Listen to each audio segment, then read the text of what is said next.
My enemies' walls are bound to crumble, and to the floor their spears will fall. I've been made and sealed with love, but time to battle, I'll find them all. I felt the whips and remember chains, but my sword has been forged by my father's flames. Fight your fears and heal your pain, and victory will be in your name. I used to be weak, but I'm not weak no more. I found the strength of my ancestors deep down in my African core. I used to be frightened, I'm not afraid no more. The Father blessed me with the heart of a lion and a warrior soul. So no weapon that form against I shall not prevail. And no man that rise against I, that war they shall never win. Cause I will conquer, oh I will conquer, yes I will conquer, conquer them. Come on let's conquer, oh I will conquer, rise up and conquer, conquer them. Tell them no retreat, no surrender. I shall fight till the end of days. I was born as a Makai warrior, and the Almighty God my blade. Fire burn all Satan carrier. Father loose all shackles and chain. This morning first thing as I wake up, King David told Sam to the brain. Don't let your courage go down, keep it up. And if your heart rip up and stitch it up, don't let your faith them fall, pick it up. When my cup was empty, God fill it up. Don't take the devil contract, rip it up. And if your bad mind people to go meet it up, pass me the Congo drum and let me beat it up. God on my side, me no give it up. So no weapon that form against I shall not prevail. And no man that rise against I, that war they shall never win. Cause I will conquer, oh I will conquer, yes I will conquer, conquer them. Come on let's conquer, oh I will conquer, rise up and conquer, conquer them.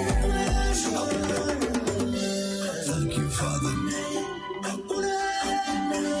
I'm going to say thank you, Lord. You're everything, Father. Thank you. Father, you alone shall guide me.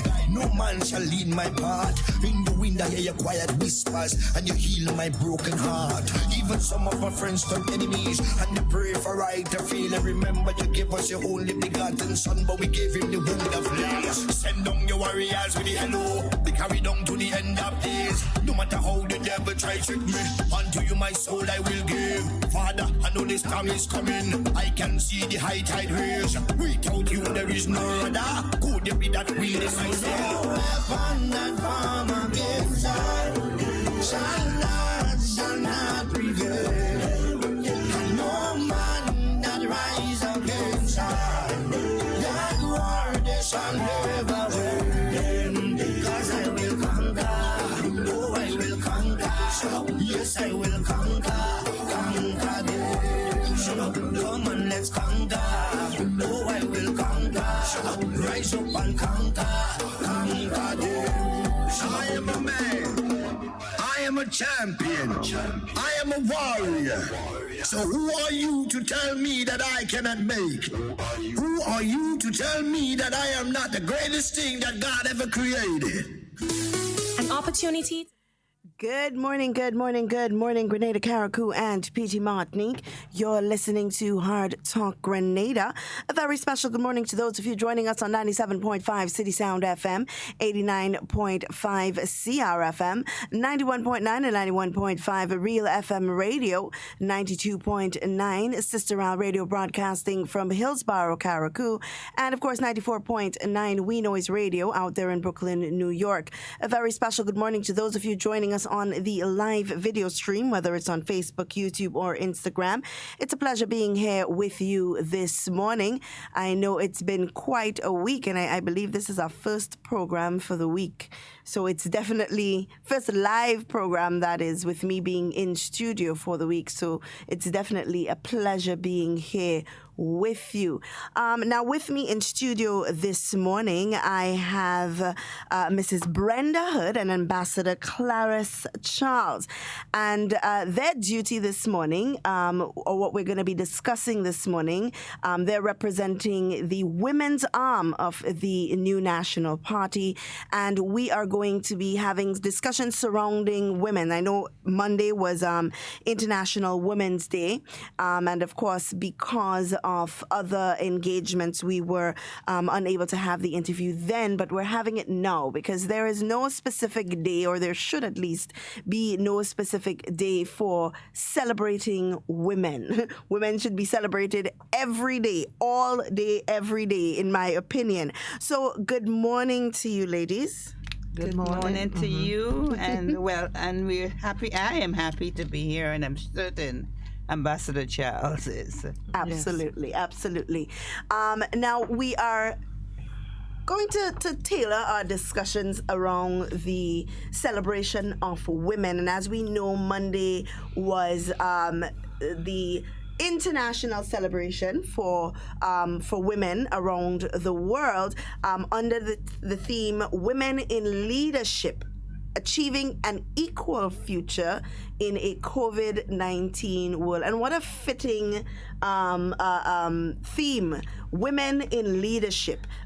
Just the other day, a young lady was here and we were having a discussion about women taking over the world. You see women now in more prominent roles, women taking up a lot more leadership roles in society. And that is a wonderful, wonderful, wonderful thing. All right, so we're definitely going to start off the discussion. And I want to ask the important question: why do we need to celebrate International Women's Day in the world on large, but in Grenada more specifically? Why do we need to celebrate International Women's Day? I would start. And first of all, let me say good morning to all the viewers and listeners out there.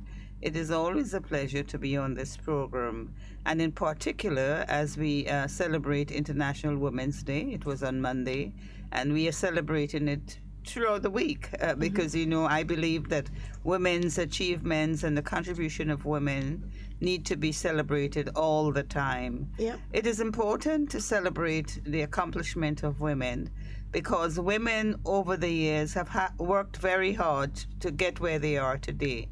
It was not always like this, and it is necessary for us as women to try to achieve as best as we can so that we will become role models for the women, for the children, for the girl child that is growing up.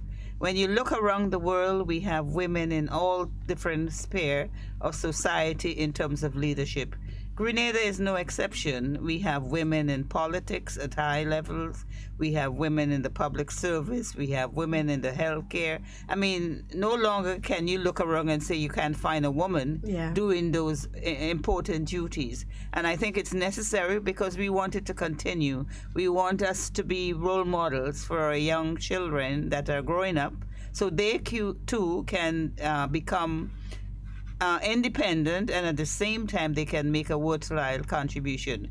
So acknowledging the contributions of women around the world is critical for the continuation of the development of women on a day-to-day basis. Okay. Now, I know COVID has definitely minimized the amount of celebration or gathering that we are accustomed to having here as a nation when it comes to celebrating International Women's Day. But what are some of the things that are being done, especially within the women's arm of the new National Party, or would have been done or continues to happen to support and to celebrate our women? Well, we were hoping on Monday, because of the COVID time, as a matter of fact, I believe today is 1 year since the World Health Organization announced that we had a pandemic with COVID-19. Mm-hmm. So it's 1 year as today.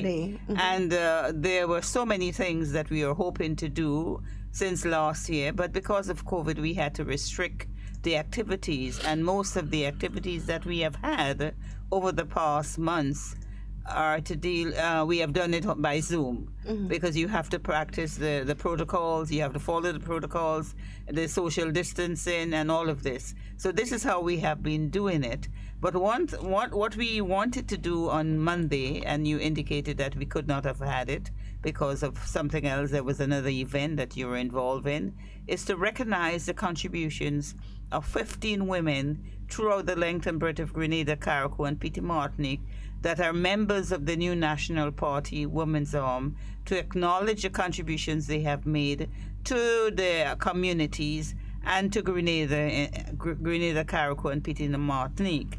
So this is one of the things that we are planning to do. We are also, I know, on Monday, we also asked constituencies, in addition to the recognition, to have activities in the various constituencies.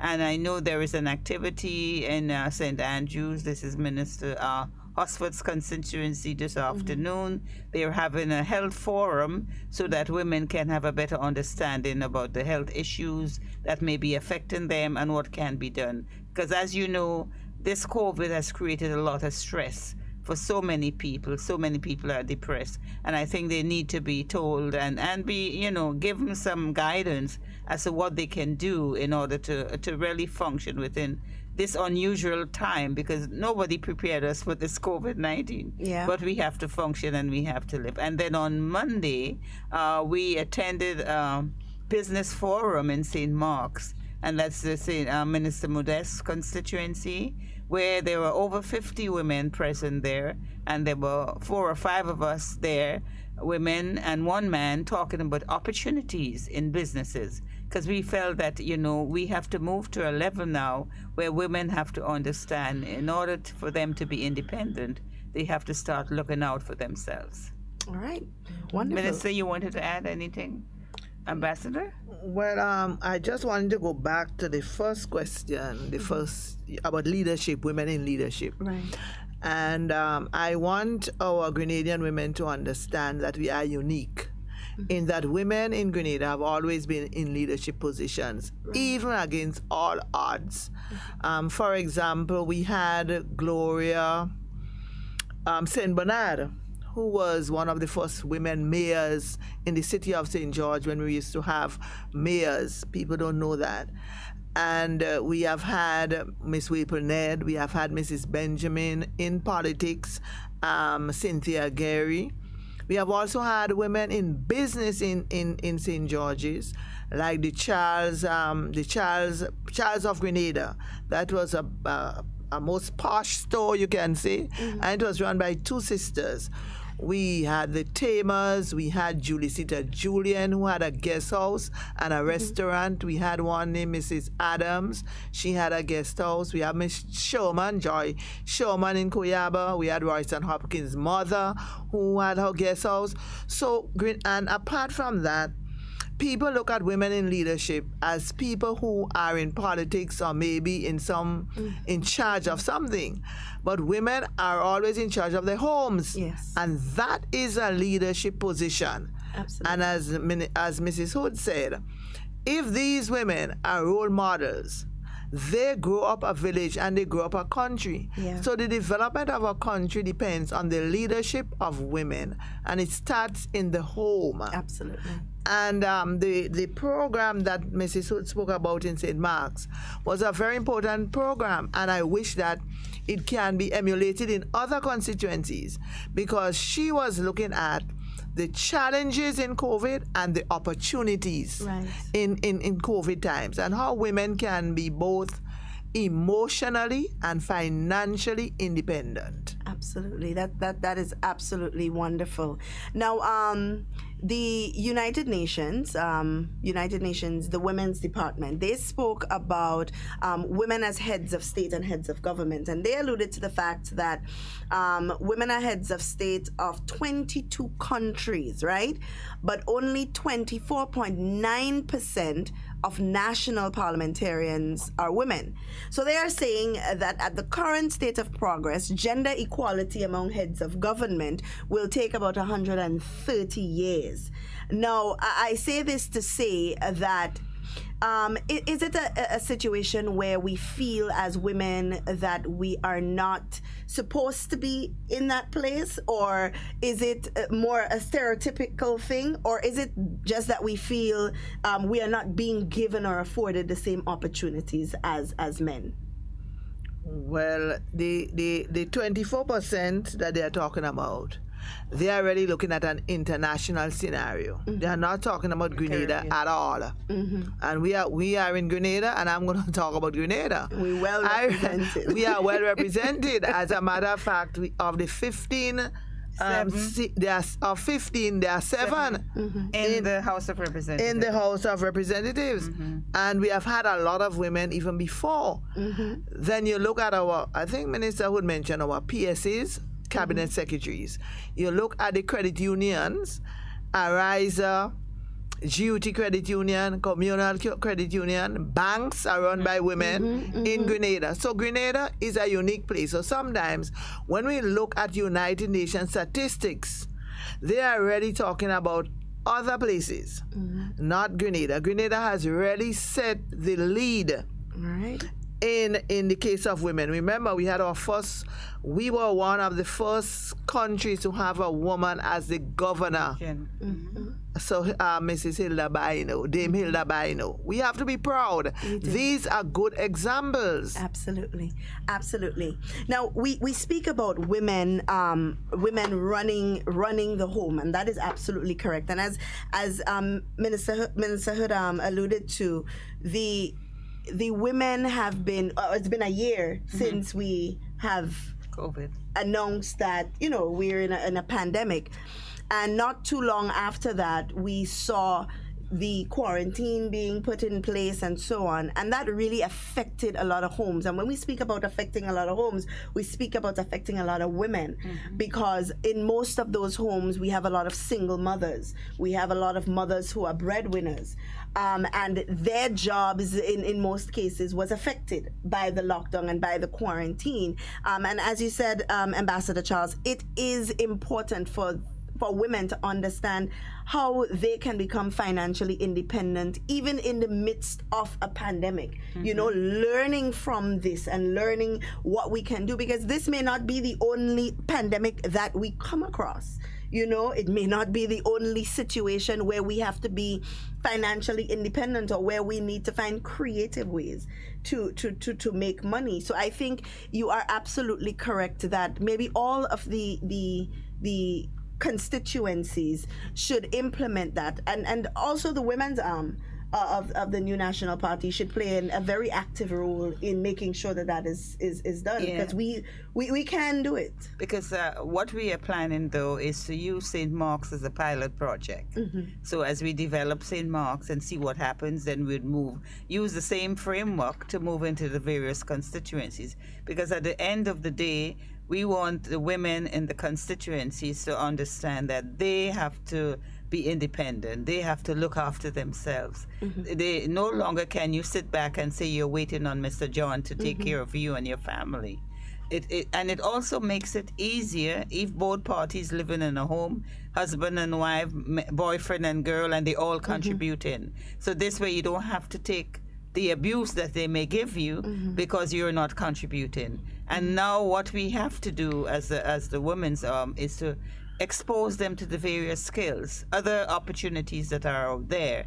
Because what I presented was opportunities, different types of things that they can do, jobs they can get into, self-employed. Because it's not always working for someone, but you can always work for yourself. Because I always talk about my mother, who didn't work for anyone, she worked for herself.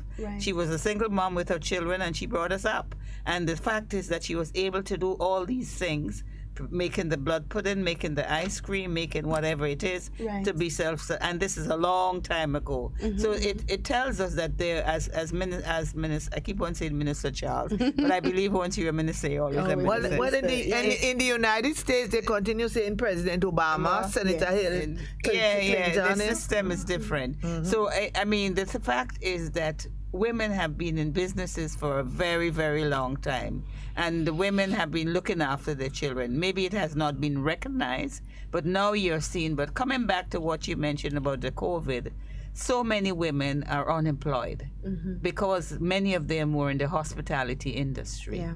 We have lost the hotels, and all of these restaurants and so are not operating. And as you walk around and you listen to people, many of them are very depressed because they are not able to continue to live the lifestyle that they were accustomed to. And that is stressing them out immensely. I guess the stimulus that the government gave last year helped somewhat, but the resources here are also limited. And therefore, we have to work with our women to say to them, okay, there are opportunities, there are things that maybe you can do to really improve yourself, and we would work with you to help you. But they also have to be disciplined. Yes. So it means that they have to get involved, but they have to stick with it. And they have to understand you don't get rich overnight. It takes a while. So you may start making something and you realize the money is not coming. But if the quality is good and you're reliable, people will come back. There are people who came back from Grenada over the past months. They were working on cruise ships. But as you know, the cruise ships are not functioning. But some of them are now producing things. They are making roti skin. They are selling it. They are making sugar cake. They are making ice lollies. And that's how they are looking after their children. So there are opportunities out there. And I just want to say to our women out there that all is not lost. And I quite agree with you. You need to be able to be looking after yourself and be self-sufficient. And even if you have a full-time job and you have a skill, there is nothing wrong with doing two things. When you're not at that work, and to show your children what to do. So I think it's something that we need to find a way where our women can be more independent, and that they can learn the skills that are necessary and do things that they enjoy, because each one of us do have skills. It's just that we don't tap into it. All right. Now, what are some of the ways that women in Grenada now can look towards being more financially independent? I want us to speak about emotional independence, but I want us to just focus a little bit on financial independence. What are some of the things that they can do to become more financially independent? Well, I think many of them will have to be retrained. And this is what we did, trying to find out what they are interested in, like opportunities that are available. Maybe they need to learn get into some IT, training in their bookkeeping, how to manage your affairs, so you can be accountable. We may have to train them as to how do you prepare proposals or get someone, because there are funding out there in various ways. And so how can they access the funds that are available? Right. There is the horticultural industry. I mean, flowers are something that are so beautiful here. And for many years, I think it's about 16 years, Grenada got gold medals. We send the flowers abroad. But the thing about it is people travel. When they start traveling again, they come to Grenada to see the flowers, but they don't see it. So therefore, we need to work with them. How can they begin to start getting into the horticultural industry, so that when the time comes, they can sell? And I know even here right now, people do buy flowers. You can export it if when the market gets but you have to prepare now. So it's just getting someone to show them and to teach them what to do. I know on Monday when we were there, somebody was talking about they make the best groundnut sugar cake in St. Mark's, right? And these are things. So and you may get a contract to produce it in bulk. And it's the packaging and all that is necessary. Right. We can support, we can help. And you don't have to do all by yourselves. You can get a team of persons with you. So if you have to produce so many, you have 4 or 5 other persons who are doing it, so you don't lose the contract. Because sometimes you think, well, I have a contract to do this, but I can't do it by myself. That's true. But if you can get 4 or 5 other persons working with, so when they call and they say, I want to do this, it's like the backyard gardening. When this lady, Teresa Marichaux, she has done well in the backyard gardening. And what she has done is she has also contracted other farmers out there. A lot of them, I think she has about 65 women who are producing these stuff, and they were selling it to the hoteliers. It's a downtime now, but I'm certain she's still, when I saw her, I spoke with her a few weeks ago, she said she's still selling. On Monday also, while we were at that meeting, there was someone with the hotel who was there. I think it's Sea Breeze. Sea Breeze. Yes, and she said if she can get persons producing bee, She can buy honey. Sorry, not the bee, the honey. She will buy it from them, create a market, because there is a market. As a matter of fact, Grenada doesn't produce enough for what is needed. Yeah. So there is another opportunity for them. So these are some of the things that we are trying to say to women. There are opportunities out there, and if you believe in it, you can do it. So I know in St. Mark's we have given them a survey. They can take what sort of ideas, because sometimes you go into communities and you think this is what people want. So you will tell them, come to this training. They come, but really that's not what they want. Yeah. So we need to hear from them. What would I like to do? What do I like to do? And how can you help me to access the funds, to help me prepare my books, and all of these things? And this is what we are going to be doing with our women, because we want them to be able to become independent, because there are opportunities, and the economy will not be like this forever. It's going to get better. So you want to be prepared. So when it takes off, you're ready to take off with it. Yeah. Now, it is said that women are the best budgeters in the world. A woman can take $1 and stretch that $1. Now, if they could put that into running a business in the same way as they run their homes, getting, sitting down with and working collaboratively. That is a very important word and important point, because we don't see much of that.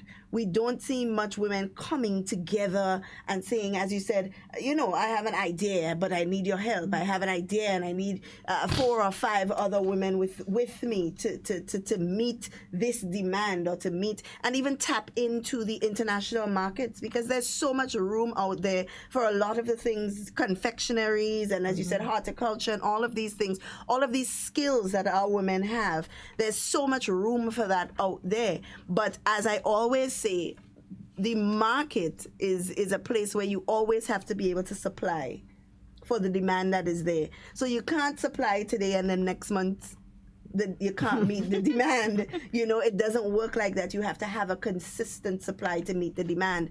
So I think women coming together and understanding that and building their business, you have to start small. You have to start somewhere.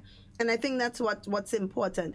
And it's going to be hard, them understanding that, as Ambassador Charles said, they're not going to get rich overnight. It's not going to happen. You're not going to just start the business and then tomorrow you make your first sale and automatically you're rich.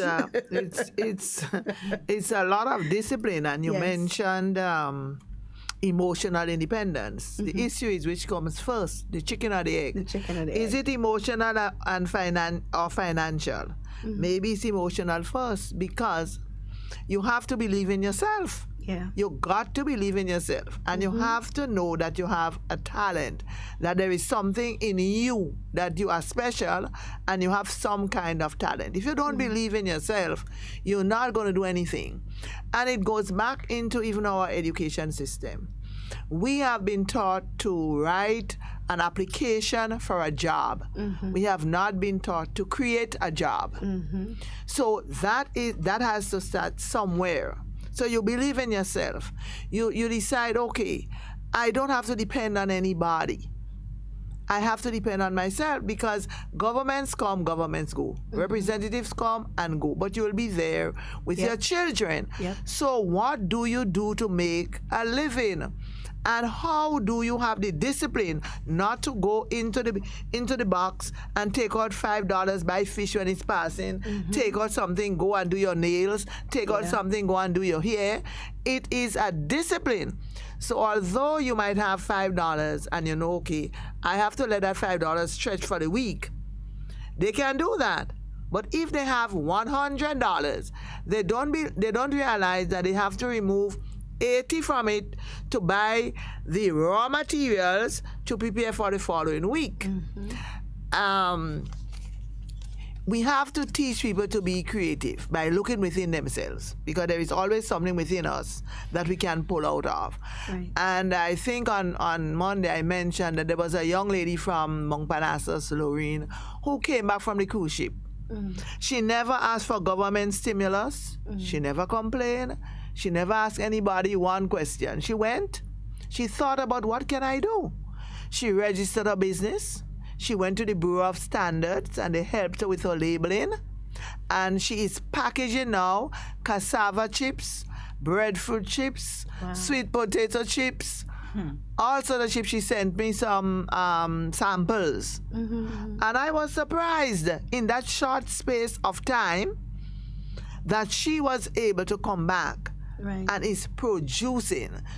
So we have to look within ourselves what we can do. It is possible. I'm not saying everybody's going to make breadfruit chips or plantain chips, but when you go to the supermarket, do you see any cassava chips to buy? No. Do you see any breadfruit chips? It means that Lorraine cannot make these chips for the whole of the country, and people must eat. People must eat. And in one case you mentioned about cooperative and people getting other people, I think you mentioned that. There was a case where the cruise ship came in and wanted a certain amount of coconut water. That person supplied the coconut water. So now you want more. All you say to the cruise ship, I don't have more. Why can't you go out there and ask some other people to get some, buy from them and supply it? Because there has to be some form of reliability. The cruise ship don't care where you got the coconut water from. They want 200, 1,000, 2,000 bottles. Go and get it. So you have to look within yourself and you got to look without.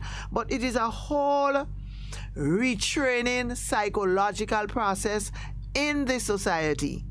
To change from being looking for a job to creating a job. Absolutely. Very well put. Now, we want to speak about the role of a woman as a role model. And we speak about women in politics, but some women are in politics more than they even know. Let's take, for example, the mother of the Prime Minister. She didn't know she was grooming the next Prime Minister of Grenada. She didn't know that she was grooming a man that would be so internationally recognized and respected. All she knew is that she had to be a good role model for her son, and that she needed to teach him the things that he needs to know to survive in the world. And look at how well her training came out. And there are so many stories like that. The mothers, basically. How do we become better role models for our children? Because we are the ones that are responsible for the future. We say the children are responsible, yes, but the mothers are even more responsible because they are the ones training these children now. And not just the mothers, but the women in society as well looking along, because they say it takes a village to raise a child. You know, how do we now train our children so that they become better contributors to society? We don't want at the end of the day, we're sitting on our verandas as old people and we're wondering, Lord, look at how much of a nuisance that child turned out to be, you know? So how do we become better role models as mothers and as women in society?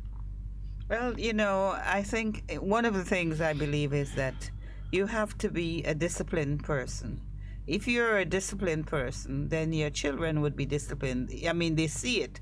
Children, you know, they copy what they see around them. If you're a mother and you're saying to your child, don't eat this because it's not good for you, and they see you eating it, what are you saying to them? I'm using that as an example. Like you will say to them, don't eat mangoes, or don't eat golden apples, or don't eat bananas. You're saying, but they see you eating it, so how can you tell me don't eat it? You understand? The other thing is that, you know, women, a lot of women sometimes, they do things that they should not be doing. For instance, the way they dress. I mean, and you have teenagers around you. So if you're wearing those kind of clothing, what is the message are you giving to your children? And as you try to be role model, it's not only for your girl child, the boys would learn. How, you know, the thing about you are abusing your children verbally and physically. What is the message you're giving them? So they may think this is normal. So when they grow up, they do the same. You understand? It's learned behavior. So we have to stop it and try to think about where would I want to see myself and my children down the road. Sometimes you have parents who look at other families and they say, so how come this family, all their children have done so well and what and what? But they fail to realize that these the parents, in particular the mother, was there for their children, guiding them, making sure when they come home from school, they do their homework. You understand? Now they just hang on the side of the road, but they come in, they do. You have to be disciplined. For instance, the whole issue of being punctual. I mean, if you are a mother and you're always late, 1 hour late, 2 hours late, what is the message you're giving? The other thing that sometimes parents do, mothers do, which doesn't work if you want to be a role model, you are on the phone or the phone rings and you tell the children to tell the person I'm not here. What is the message you're giving? You understand? Well, they say that. Eh?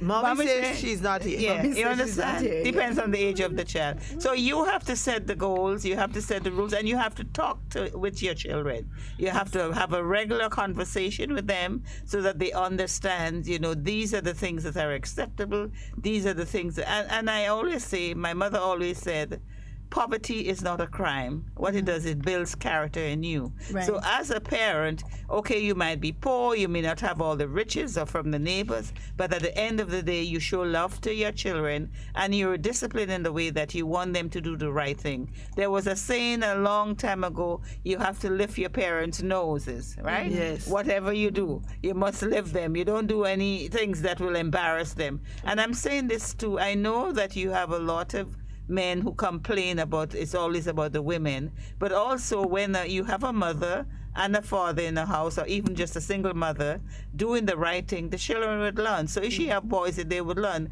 You don't allow your boys to do anything and think that it's okay, because they are doing it with somebody else's girl. Yeah. So how can you think it's okay? So I think, as mothers, as women, we have to set the tone. We have to take responsibility. Yes. What goes on around us, what goes on in a home. And if we believe, and the other thing that I believe that is lacking among women in her household is that you must believe in something. You understand? Your children, I've heard the pastor have said that you, as a mother, you have been taking your children to church and whatever, and when they become teenagers, they just stop coming. The question is why? Why aren't they coming? Is it that they didn't understand why they were going? So you have to reach out for your children. Yes. You have to talk with them. You have to encourage them and be there for them. You have to be your best friend, but you have to discipline them. Yes. When I say discipline, I don't mean abuse them, but you have to speak with them, let them know the right from wrong, and show love, because love is the answer as far as I'm concerned. If you show them that you care for them, it's amazing what you can accomplish as a mother. Huh? Yeah, but the thing is, there is no manual for a mother. Yeah. We are imperfect and we make mistakes as we go along. However, the whole society has to change, because the same way we train people to be entrepreneurs or to be typists, maybe we have in some way to help them to be good parents. Right. And parenting is another area that we can look at, how we do training so that they could be good parents. Because in these days of COVID, a lot of mothers are extremely frustrated. They don't have any jobs. They're not getting the support from the men. I see a lot of construction taking place, and it's mainly men. And sometimes they take all the frustration on the children. Yeah. Then you hear Grenadians say, we make children, we don't make them mine. Well, who makes them mine? We make them mine. As a mother and as a society, we make them mine. You cannot just send your girl child looking for money here and looking for money there. You can't do that. If you are creative and you are doing something, the child will see, look, my mother is selling some sauce, she's selling some guava cheese, she's doing something to make a living, she's industrious. I might not have everything, but my mom is trying. And love is to show your children that you care about them. You can't send them to school today and then don't send them tomorrow. You might not be capable of showing them their homework, but my mother couldn't help us do homework. But there was homework time. You have to sit down there with your lamp. You might be too young to know the home sweet home lamp. The lamp had a shade and it marked on it, home sweet home. Now, if you break that shade, you are in big trouble. But you have to do your homework with a lamp without shade. Now you know what happens to you? look inside your nose and you'll see all the black soot in it. Because you have to do your homework in a lab now without shade, because you cannot afford not to have shade, not to do your homework. But nobody could look over it, but you have to do it. You do it, you finish, you have to do, and children were taught to do chores. You had to do something. Somebody had to wash the wares, somebody had to do the water. That teaches children responsibility. Yeah. So you have to teach your children responsibility. You cannot do everything for them. And sometimes we tend to say, teach it in the school. The schools cannot teach everything. Yeah. But we have to have classes in parenting. So they apart from teaching them emotional development, we have to teach them parenting, because there is no book.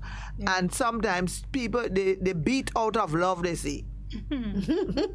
Now, the communication is a very important tool in terms of raising children, and I firmly believe that there is never a wrong time to start communicating certain things, because you often hear parents say, well, me, I don't know where he learned that.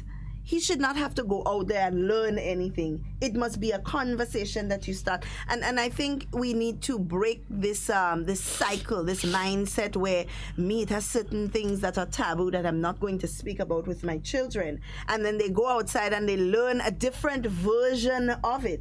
And you are wondering, well, where did my child develop this habit? Where did they get this knowledge from? It is because you failed to teach them the things that you thought were too taboo to talk about. Well, because your mother never told you either. So Yep. So it's definitely a discussion that we have to start having with our children, the hard stuff. And these are the things that we shy away from a lot as parents, having those difficult discussions, those things that we think may be a little embarrassing to talk about. but it's very hard because nobody told you yourself. So therefore you don't know how to pass on what you don't know. Yep. We have a call on the line. Hello, good morning. Hello, good morning, Ms. Duncan. Hi, good morning. I want to say that you make a very good choice this morning to bring two of the most sweetest women that you have in Grenada, Carriacou, and Petit Martinique. And my mother is included, although she's deceased. Ms. Brenda Hood, a pleasant good morning to you, and Ms. Clarissa, a very good morning to you. These are two women who has been very good to me. And I want to tell people of Grenada, Carriacou, and Petit Martinique, these two women have served Grenada well. Ms. Charles, this is German. Ms. Charles do so much for me. I can't count it on my fingers. Ms. Brenda Hood is the same thing. I salute these two women. And when I hear Ms. Charles talking about old the other day, I wanted to call and ask her if Mugabe was whole, but I still let me hold back because she's so young. She and Miss Hood, they will never believe that they're younger than some of the ladies who are 18 and 19. Sometimes them know their parents and they're sorry for their children. Miss Hood, continue your good work. Miss Charles, I thank for all the cream that you have sent for me from Cuba for my foot, and it showed great improvement. I know you hasn't called me since you're here, but my number is 402-0436 because I want to. I hope Miss Brenda would call me too because I want to speak to her because I'm sick and cannot see again. That's good. You have to be very, very close up to me for a glimpse and make you out because the glaucoma take over my eye. But it is nice. Two of you all substitute Mr. Bowler this morning.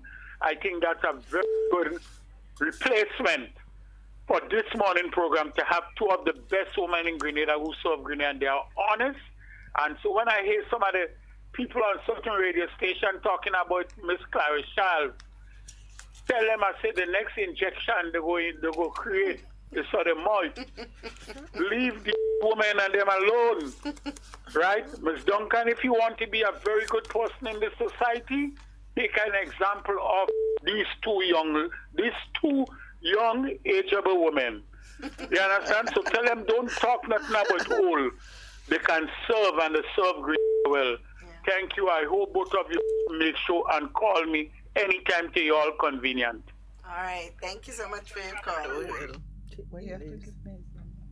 All right. I have another question here for you.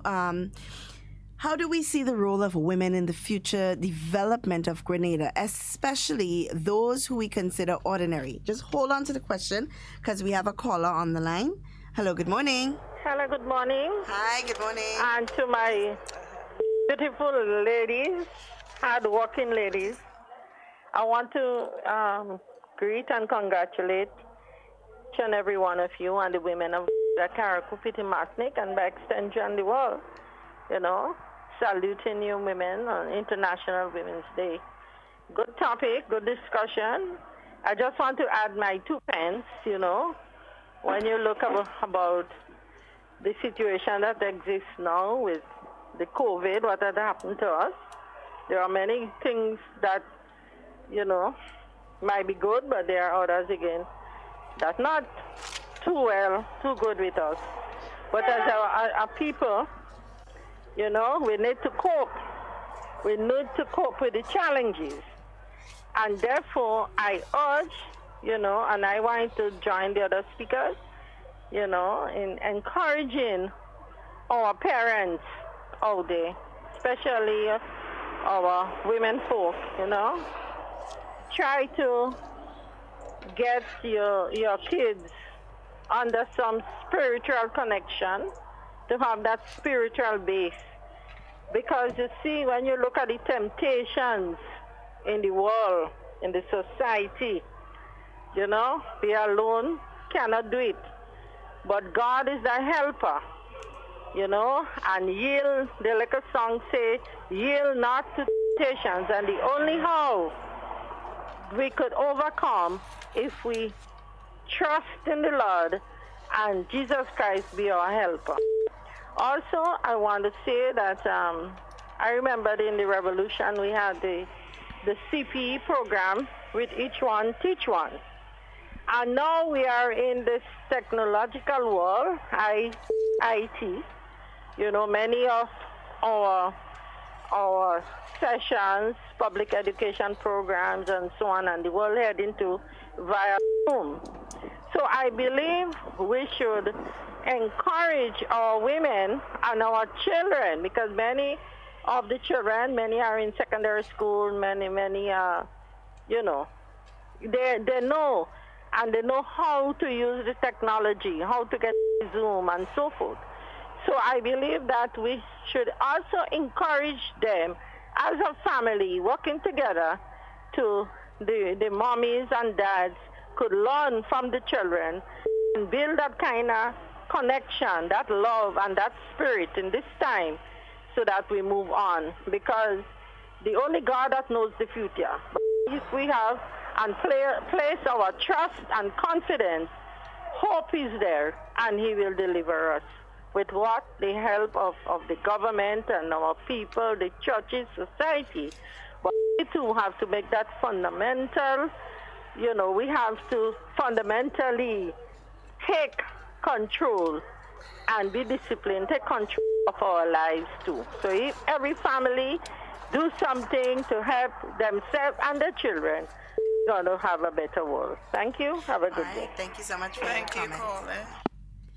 All right. So let's get back to the question at hand.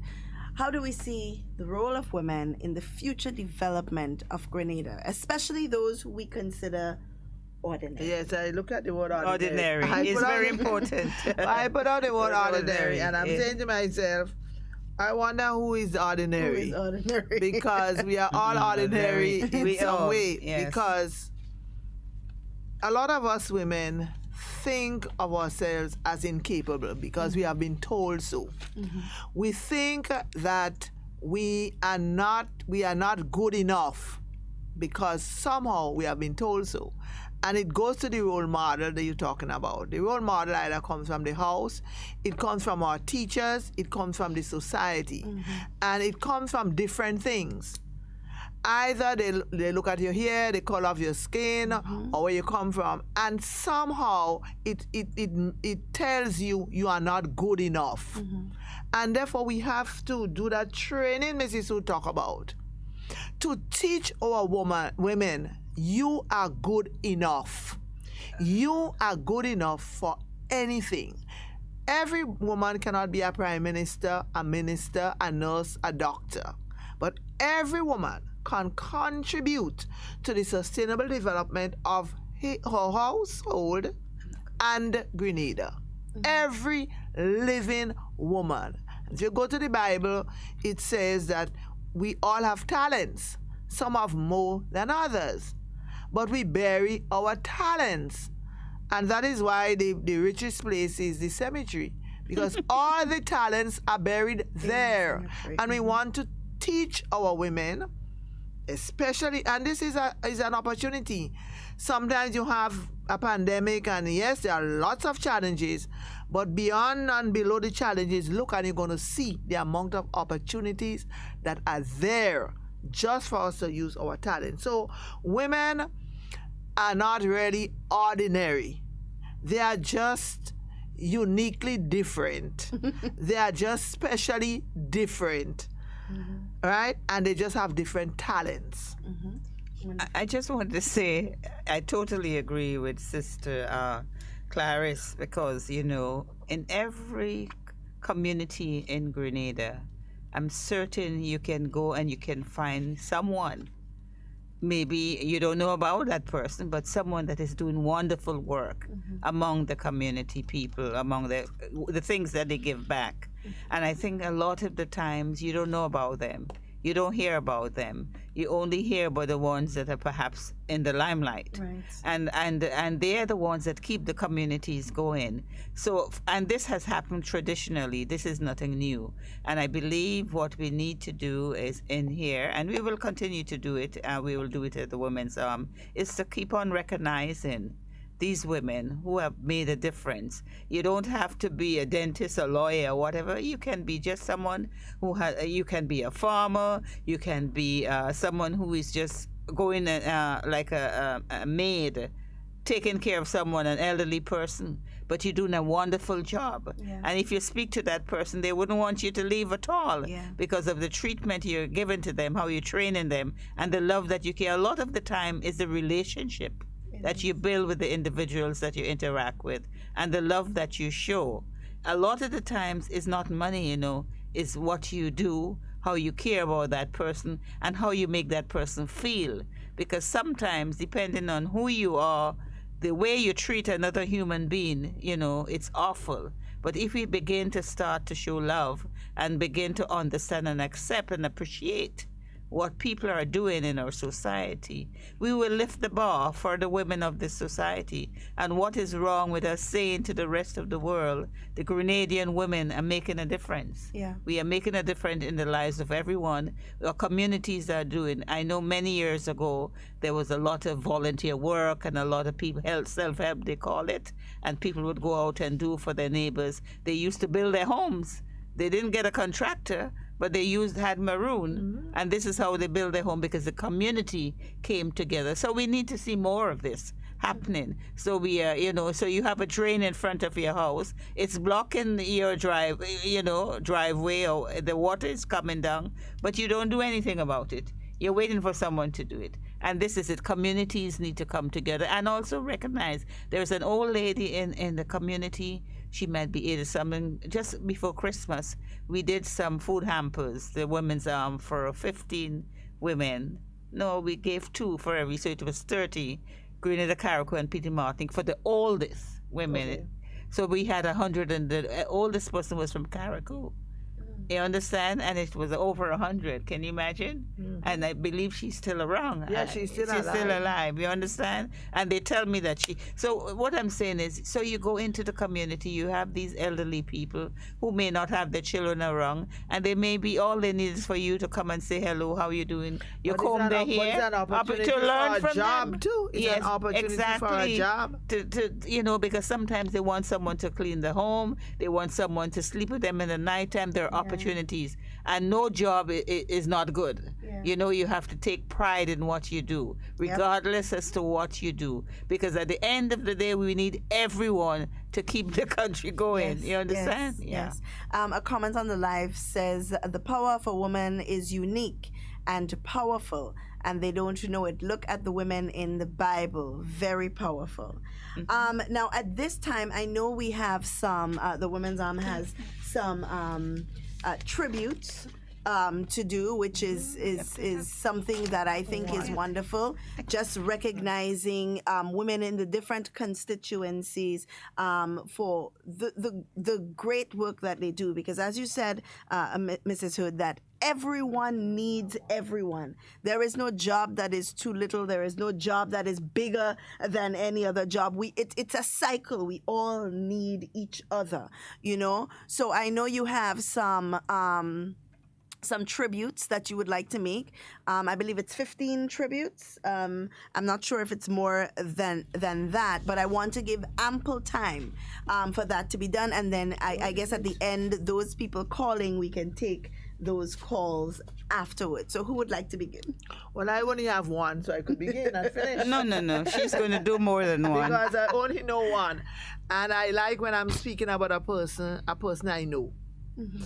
And therefore, I wanted to speak about Miss Agnes Cobb from St. George's Northeast in Bolio. Mm-hmm. And why I want to really speak about that woman is because anytime you see Mrs. Cobb going somewhere, she's going to do voluntary work. Mm-hmm. If you are afraid of work, you go the opposite direction. She would come to the party office, there are hampers to be done, books to be done, she's packing, and then when she's finished, no talking at all, just working. There's talk all around her. She put her bag under her arm, she goes out to the road, and she takes a bus, and she goes back to Bolio. She goes all the way to St. David's to help Sir Daniel and Lady Williams. They have a trust fund. She pays her bus, she goes up, she comes back. Miss Cobb was not a rich lady. You know, sometimes when you talk about this, they think they are rich. Mm-hmm. That's why they don't come, asking for things. Miss Cobb will be in every fundraising event that the NNP has. Selling tickets, collecting money, fixing table, washing wares, everything. She has never asked one day for a piece of board, a piece of galvanized, a step. She has never one day complained that she supports the NNP and she has gotten nothing. She has never complained that what she got from Dr. Mitchell or anybody. These are the women you look at. And she wasn't rich. She looked after herself. She tried her best to be a role model in the society for other women. But it showed that in the area of voluntarism, how important it is. Being volunteering to do things is a very important thing. And in Miss Agnes Cobb, that was a woman that you could say volunteered and loved the party without getting any reward or asking. She got an award from the party already, but I think posthumously. But during her lifetime, when she never ever complained or said, I want this, I want that, I support the party from so many years, and I haven't gotten anything from government, I didn't get anything from the party. Never. These are people who work for the sake. Work is its own reward. Mm-hmm. That's wonderful. It's wonderful. Okay. Is this it? Yes, I am going to shout out Miss Deslin Peters, and Miss Deslin Peters is from St. Andrews Northwest. As Miss Charles indicated, she knows Miss Cobb. I knew Miss Cobb too. And I can vouch for what she's saying about Miss Cobb. So the names I'm going to read out here included Miss Deslin Peters. I don't know all of these people. I'm certain I know them, but I don't know their names. The way they were selected, every constituency looked among themselves and they selected these persons and they sent them to us. So what I'm doing is just reading out what they have sent me, but I'm certain they would have, thought about it and realized that, you have to recognize, because we believe that it is important to recognize people for what they do. Right. It might be something simple, but it's important. And Miss Deslin Peters, they say she has been a very hard stalwart of the party for over 20 years, working in the community. Every time you call on her, she's always there, participating in all of the activities, and never not wanting to help. She's always willing to help. You just have to call on her, and she's always available. So the people of St. Andrews Northwest felt it was important to recognize her for the contribution she has made. All right, beautiful.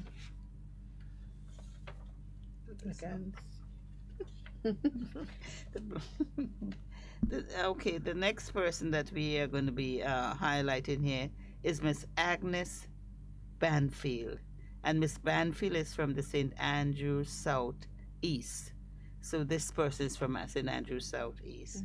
Miss Banfield, I believe she has been doing a lot of yeoman service over the years in the various constituencies. She helps families. She have opened up a home for persons when they come to the home. She has always been there for them.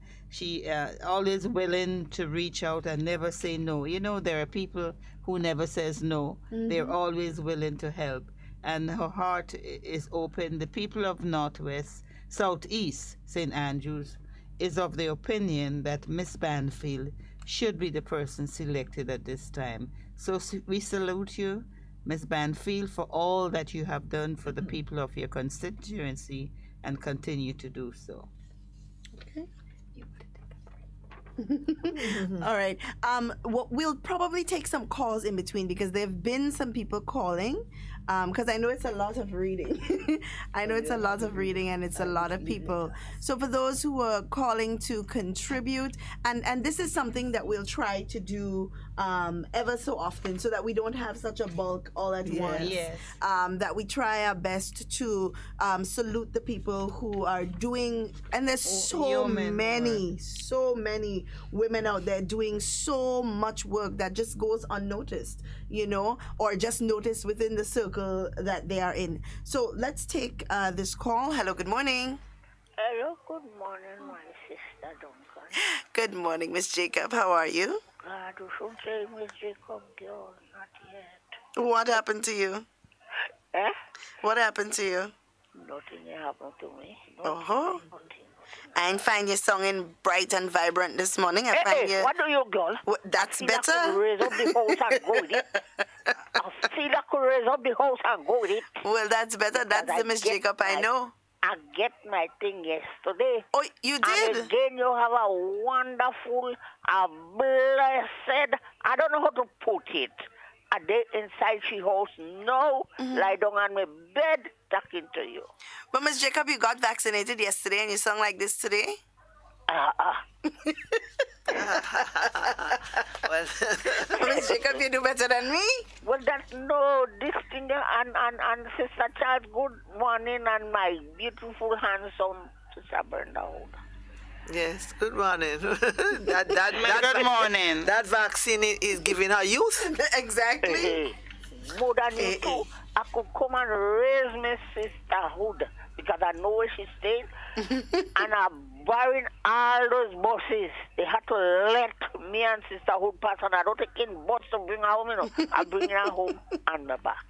Wow, what? That vaccine is powerful. Well, let me tell you something, eh? You see this vaccine they giving there? Well, you know, there something else coming up. And whatever coming up, the vaccine thing it. Because in my days, the nurse in San David where I go up there, she could tell you, I have vaccine on my hand when I had 14 years. 14 years of age. And I never, ever suffer with nothing that coming up. So I agree, and I agree to my minister and Miss Phillips. They sent a wonderful driver for me yesterday. For me, is Brother Jack. He come, he collect me, he bring me family vaccine, and then we have to wait 20 minutes. You have to sit down there for 20 minutes. That's right. I only watching the nurse. What happened to Miss Jacob? She watching me so. What happened to Miss Jacob? I want to go. I want to come out in that place. He said, no, Miss Jacob, you have to wait for 20 minutes because I don't know what will happen to you. I said, by the grace of God, everybody's supposed to go in God. Have God on the side. Okay?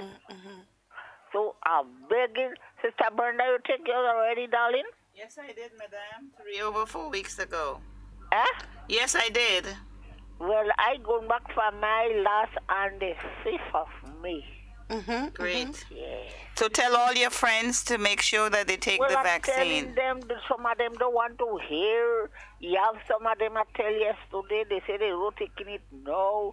They this, they that, and the other. So take it whenever you get it. Sometime when you go to get it, you don't have it. Or you may have to pay for it. Amen. Thank you, Jesus. Well, I'm very happy. Brenda Hood, I go expose me, Sister Brenda Hood. I'm telling everybody. The house are there. Sister Brenda Hood give me that house after I won an Emily. Look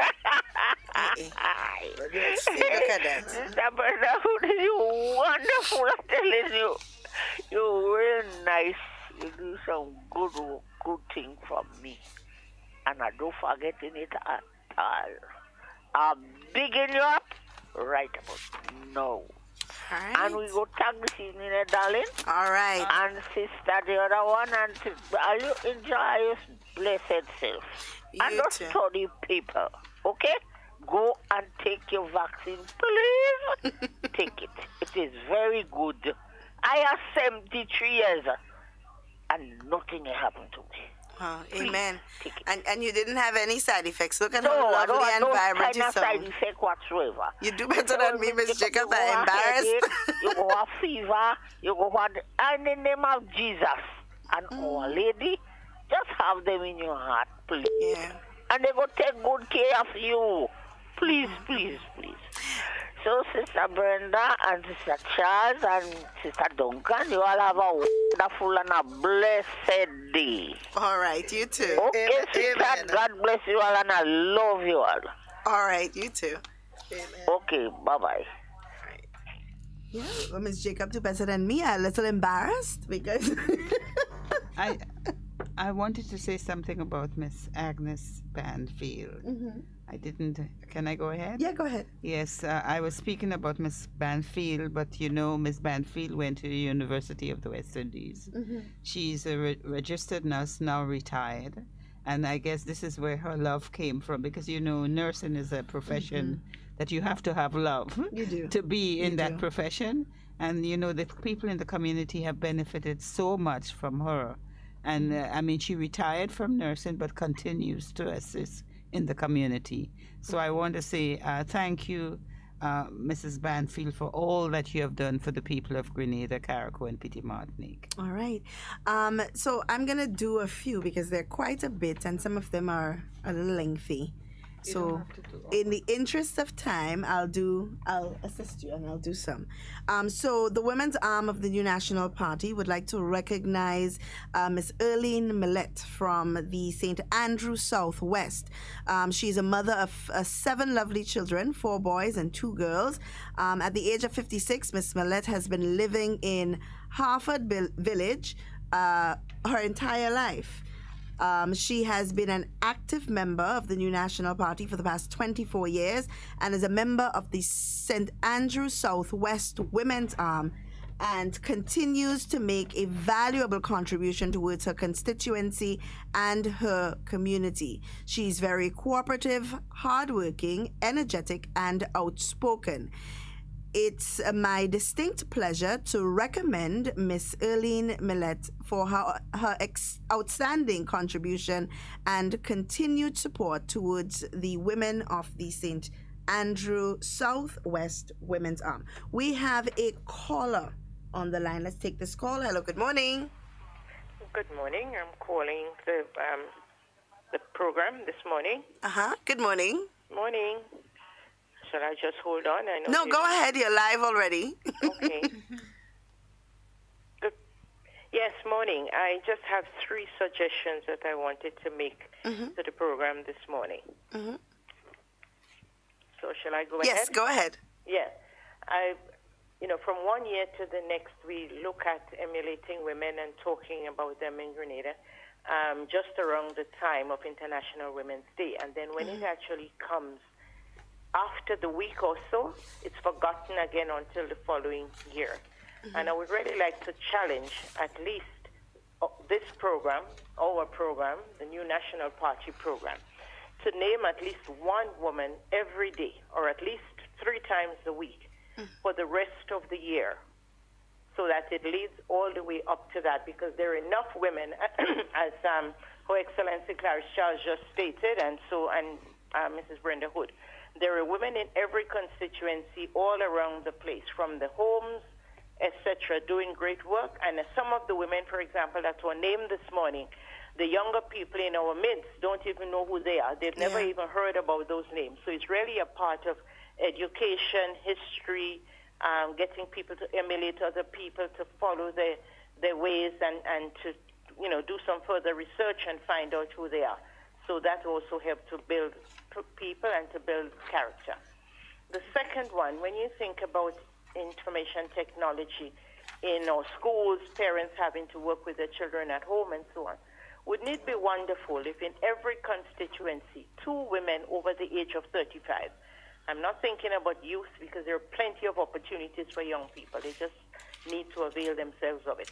But 2 women over 35 in every constituency, if they were supported financially to do some official training in IT, leading to some kind of certification, whether it's NVQ or whatever, so they can then be employed in one of our centers, whether it happens to be in the one in Grenville or the one down in Grandance. So that brings in income, it builds them up, it encourages their children, and it encourages all their colleagues, whether their colleagues are in church or in the community or wherever their colleagues may be, the people that they speak to on Facebook and such. Okay. And the third thing I want to say to people about the vaccine, remember, yes, the vaccine is really important for all of the reasons that have been given, and we should all follow through. But one that we should remember is if you have a medical emergency and you need to travel overseas and the country or the airline refuses to take you because you have not been vaccinated, you are putting a nail in your own coffin. So if only for that reason, we need to go and have a vaccine so that we are prepared for all and every emergency, including saving our own lives.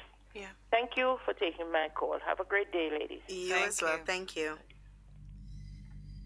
All right. We have another tribute here from St. Andrews Northeast. A retired nurse, Kathleen Charles Olive, of Hermitage St. presently residing in Carriacou, St. Andrew, was employed in the public service as a trained nursing assistant for a total of 37 years. Her marathon length of service in the Ministry of Health over the years saw her contributing to public health care in various parishes and communities across Grenada, which included St. George, St. Patrick, and St. Andrew. Nurse Olive Charles also worked at numerous medical stations. Her first place of work was Riversally, followed by Hermitage, Tivoli, Mount Rich, and finally at the Certes Health Complex. She has touched many lives in a very special way through the provision of healthcare. She demonstrated a genuine love and care for residents of her village by providing healthcare services to community individuals in her private home. She did hypertension checks, blood pressure and sugar levels, and dressings of minor wounds on weekends, public holidays, and when the health center was closed. Nurse Olive had a passion for her job and never regretted a moment of the services rendered. She retired in April of 2016 and now lives a quiet, peaceful, and happy life with her daughter and her grandson. That is definitely remarkable and commendable. Mrs. Hood, do you have any that you would like to do? No, you can go ahead. I will come up. All right. We move to St. George Northwest. Mrs. Antonia Antwine, born and raised in the community of Happy Hill, St. George. She's a remarkable and selfless individual who has dedicated her life to the service of others. She entered nursing right after completing her schooling and worked at that profession until retirement, serving both locally and abroad. Upon retirement, she returned and started championing the cause for her alma mater at the Happy Hill Roman Catholic School. Leveraging the support of contacts in the United States, Mrs. Antwine has consistently been raising funds to support the school feeding program, provides uniforms, and supports various infrastructural development projects around the school. Though retired, Mrs. Antwine still makes an effort to visit the elderly and take their blood pressure and have a chat with them. Her presence is felt and appreciated within the community. As we celebrate International Women's Day, we take the time to honor and appreciate the contribution of Mrs. Antwine. I want to move to St. Mark. Trying to cover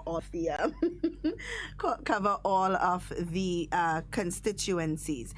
Miss Julia DeGans, born in 1966. Julia served as an NNP stalwart for over 25 years. She has contributed so much to the party and is a strong supporter and a helper throughout the parish of St. Mark. She's an excellent mobilizer of persons in the community. Her determination and vigor has made her a pillar of strength in PD6 and, of course, in her family. She has been a member of the PD executive for several years. Also, she has held a position in the branch executive. Mrs. DeGans is presently employed with the Caring Hands Agency. She can be considered as an outstanding worker in this group of women who extends geriatric service to the elderly. In recognition for her service, I present Miss Julia DeGans. Right. We have, go ahead. We have some more. All right. We have St. Patrick East. Miss Lyneth John, who seems to be a teacher, because they address her here as Teacher Lyneth. And we have so many of those in different constituencies. Yes, lots of teachers. Yes, Teacher Lyneth, as she is well known, taught at the River Sally Pre-Primary School, where she was the principal for almost 30 years. During her stint as principal, she organized a vibrant PTA, which comprised mainly of women. See again? Women, of course. That group was constantly engaged in different activities, including life skills sessions, crafts, field trips, visit to homes, and other important ventures pertaining to women and parenting on a whole. She also organized groups within the village of Mount Rose. These groups were also quite instrumental in the care and well-being of elderly and shut-ins in her community. A young sisters group was also organized by Teacher Lyneth at her church. This group is named Smile. I'm not familiar with the group, but that sounds like it sounds like a great initiative, and is engaged in the care of church members and other community folk. Visiting homes is one of the regular activities undertaken by the group. Teacher Lynette formed the River Sally Women's Group in 2013 after her retirement. She also served as president of the St. Patrick East NNP Women's Arm for a number of years. She remains an executive member of the group to this day. Teacher Lynette has been and continues to be a stalwart in the community. She has made a great impact on the lives of the people in her community.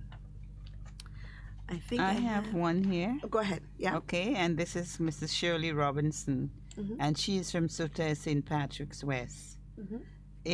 Well, I know Miss Robinson. She's retired now. I knew her in the Ministry of Culture. She's a woman who has dedicated her life to the people of Grenada, Carriacou, and Petit Martinique. She has served Grenada with distinction over 65 years of her life. She served as a teacher at the school in St. Patrick's, and also she was a teacher at the St. Andrew's Methodist School.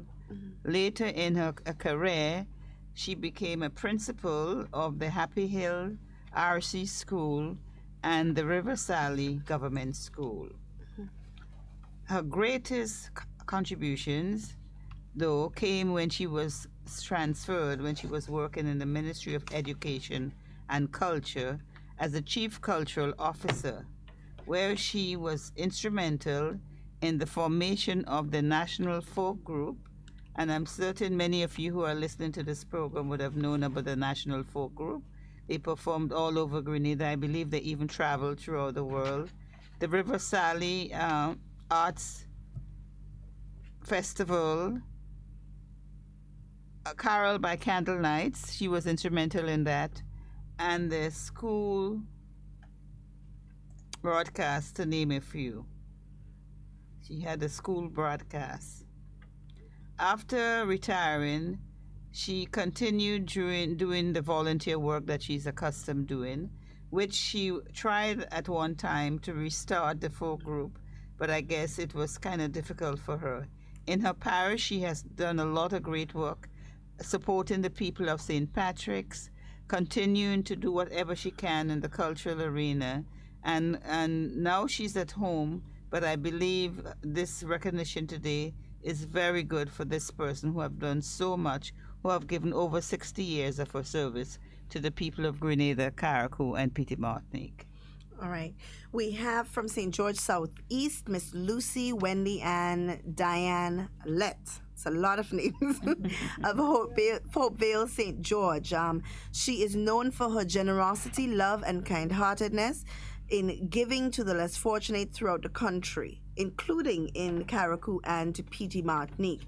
She inherited it from her line of generation, her great-grandmother and others who were also very generous. Whenever someone visits, they would always come out smiling with, gifts. Ms. Lett worked at Grenlec as a technician. Let me see here. Right, she worked at Grenlec as a technician. In seeing this throughout the island and hearing the cries of the less fortunate, it drove her to following, especially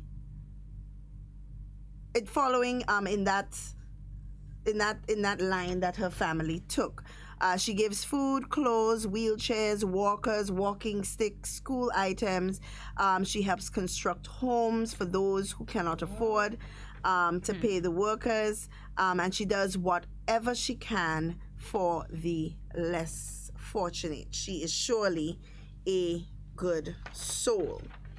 And then we have Mrs. Anastasia McPhill from Mount Granby in the constituency of St. John, better known as Miss Anne, was born to the Gay family on the 1st of April 1944 in Harveyvale, Carriacou. She completed her primary school education at the Harveyvale Government School and later migrated to England, where she met and married Mr. Lyle McPhill. Their union produced 5 children, 1 boy and 4 girls. Her son Kelly has been known as the dancer boy during her regular attendance to party rallies, gatherings, and meetings. Back in Grenada, Mrs. McPhill has been engaged as a retail business proprietor in the Mount Granby community, where she provides agreeable customer service. As a genuine lover of humanity, she used her shop, the only shop in the area at the time, to demonstrate same. She also worked alone with her husband on the farm while at the same time had to take care of her son, the dancer boy, who had a physical challenge. Mrs. McPhail was among the founders of the New National Party in 1984, being an actively participating supporter from inception since Grace Duncan's time.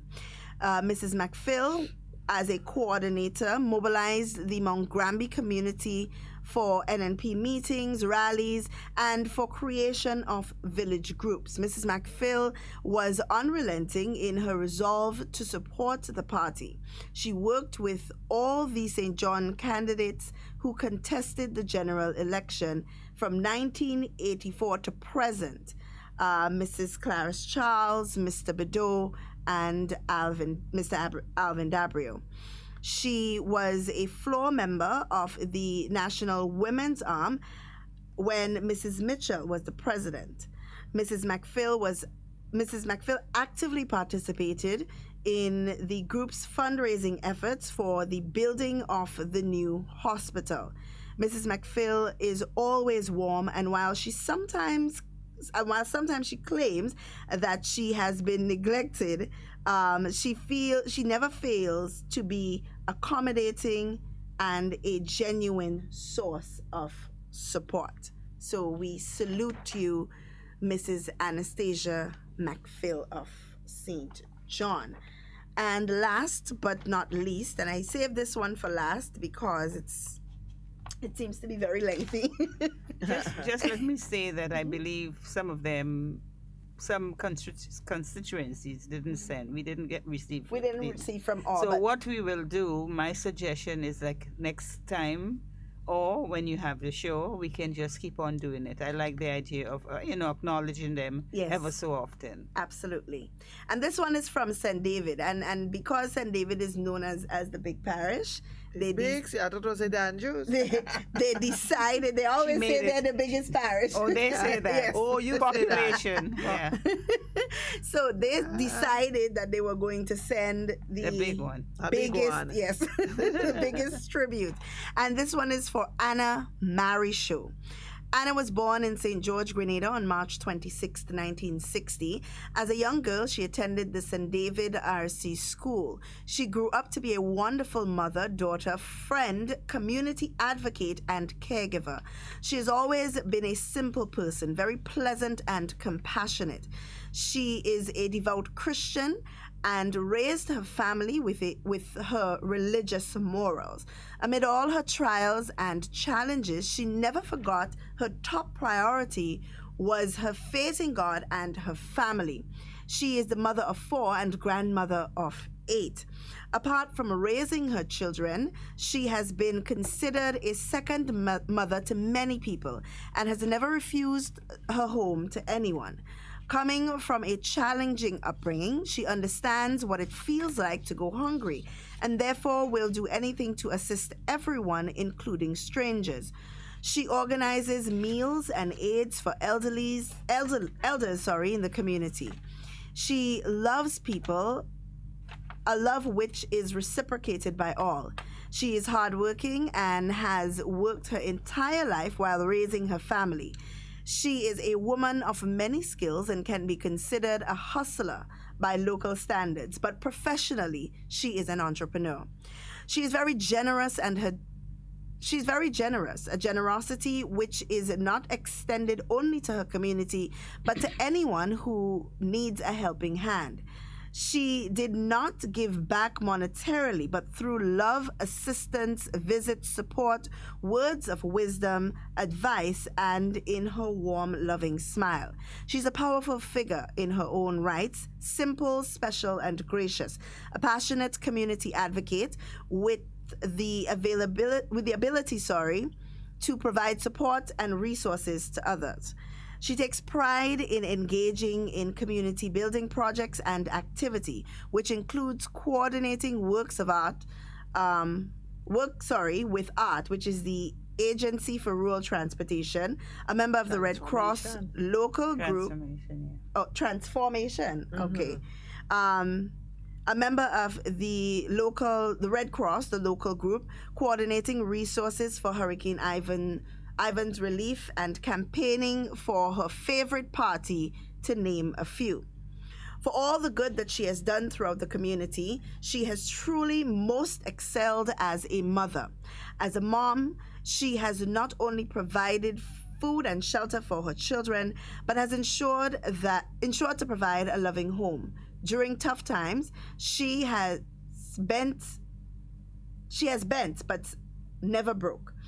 All while continuing to encourage them to keep pushing and never give up. Today, her children will say to all that without her guidance and love, they could not have accomplished any of their goals. In her children's eyes, she is their role model and the epitome of the perfect mother. Wow. So we have not seen anybody from, no politician mentioned. No politicians. So it tells you the greatness of what we term ordinary. Ordinary. They are not really ordinary. So there's nothing ordinary about our women. Absolutely. They are special. They are special. They are special. And I think sometimes too, I think Brenda and I had mentioned that there are some special men too, you know. Yeah. Because I know when Mrs. De Freitas was one who was recognized, and her husband was always there. And for a lot of women, the husband will stay home with the children and do work. You see, some of them washing, cooking, hanging up clothes on the line, helping the children with homework. And sometimes they say we don't recognize them. That's right. So this is another area. Anybody to recognize it will have to be the women whom they have supported. Because with some of us, if we did not have our men, we supporting us, we would not be where we are. Yeah. And some of us are great because of our men, and some of us are great in spite of our men. This is so true, isn't it? It's so Yes, true. it is. Yes, so it this is. is an area we have been talking about it. And this is an area that we can look at, and I believe that through this forum, Miss Duncan, consideration can be given. Because, as I said earlier, the men are always complaining that, all you hear is about the women, but there's nothing. But I believe later on in the year, it should be International Men Day. So maybe this can find out. National. We'll find out, and maybe, but it is important that they be recognized also. Absolutely. Well, guys, we've come to the end of our program. Ambassador Charles, do you have any closing words? Mrs. Hood, any closing words for our women out there? All I can say for now is that women, you are special. You are unique. You have greatness within you. Just look within, find it, and ensure that you are not emotionally or financially dependent on anyone. And because of that, you'll be able to aid the development not only of yourself, of your children, and our country will be greater because of you. Absolutely. I just wanted to say to all the women out there that we appreciate all that you have done in your own way towards the development of this country. I know that there are times when you can do more, but at least you have. For all of the persons we have, we spoke about here this morning, I want to thank them. I want to thank the constituencies who have nominated these ladies, who have presented the names to us, and to say to everyone, there is always a little that you can do. So let us think about reaching out to each other, sharing, caring in whatever way we can, so that our country can become and continue to be a better place that we can all be proud of, and that we all can love day in and day out. So it was a pleasure being on this program, and we look forward to coming back in the future. And for the people the constituencies that didn't send the names of maybe 4 or 5, once we receive it, we will shout them out on the program like this. All right, wonderful. Well, guys, we've come to the end of our program. Now, tomorrow, as we know, it is the funeral of the Honorable Elvin Nimrod. So we will be doing a few tributes towards his life here on Hard Talk. But guys, it's always a pleasure being here with you in whatever you say and whatever you do. Be safe and be secure. We always want to be talking with you. We don't ever want to be talking about you. So please do enjoy the remainder of your day and stay tuned for the national report. It's been wonderful being here with you.